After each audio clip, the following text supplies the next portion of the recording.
Assalamualaikum warahmatullahi wabarakatuh. Perkenalkan, nama saya Nova Adelia dengan NIM 25040674245 dan teman saya Nisbatun Khairia dengan NIM 25040674262. Di sini kami akan membuat video untuk memenuhi tugas mata kuliah Keuangan Publik dengan judul Analisis Pengelolaan dan Optimalisasi Pendapatan Asli Daerah dalam mendukung pembiayaan pembangunan di Kota Malang. Jadi untuk latar belakangnya adalah dalam otonomi daerah, pemerintah dituntut untuk mandiri dalam mengelola keuangan melalui pendapatan asli daerah atau PAD. Kota Malang memiliki potensi ekonomi yang besar, namun kontribusi PAD masih belum dominan dan daerah masih bergantung pada dana dari pemerintah pusat. Hal ini menunjukkan bahwa pengelolaan PAD belum optimal. Oleh karena itu, perlu dilakukan analisis untuk mengetahui kondisi, faktor, dan strategi dalam meningkatkan PAD agar dapat mendukung pembiayaan pembangunan secara lebih mandiri. Untuk hasil metodenya yaitu penelitian ini menggunakan pendekatan kualitatif deskriptif dengan jenis studi kepustakaan. Data yang digunakan merupakan data sekunder yang diperoleh dari dokumen seperti APBD, laporan realisasi anggaran, jurnal, serta data dari Badan Pusat Statistik.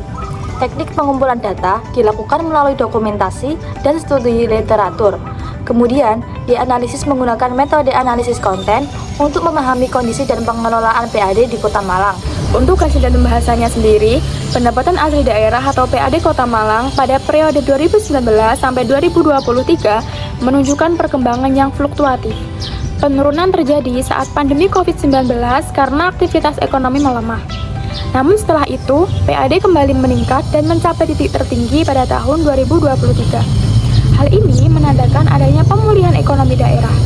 Sumber utama PAD masih didominasi oleh pajak daerah, sementara kontribusi dari retribusi dan pengelolaan aset belum maksimal. Meskipun PAD meningkat, perannya dalam total pendapatan daerah masih belum dominan karena pemerintah daerah masih bergantung pada dana dari transfer pusat. Kondisi ini menunjukkan bahwa tingkat kemandirian fiskal masih tergolong rendah. Beberapa faktor mendukung peningkatan PAD, seperti potensi ekonomi di sektor pendidikan, pariwisata, dan jasa, serta perkembangan UMKM dan digitalisasi layanan pajak. Namun, masih terdapat hambatan seperti sistem administrasi yang belum optimal, data wajib pajak yang belum lengkap, dan rendahnya kesadaran masyarakat.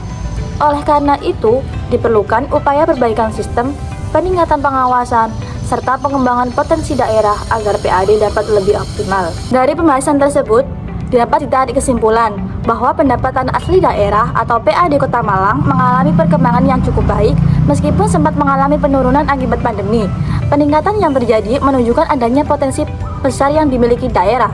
Namun, PAD masih belum mampu menjadi sumber utama pendapatan daerah karena kontribusinya masih kalah dibandingkan dana dari pemerintah pusat.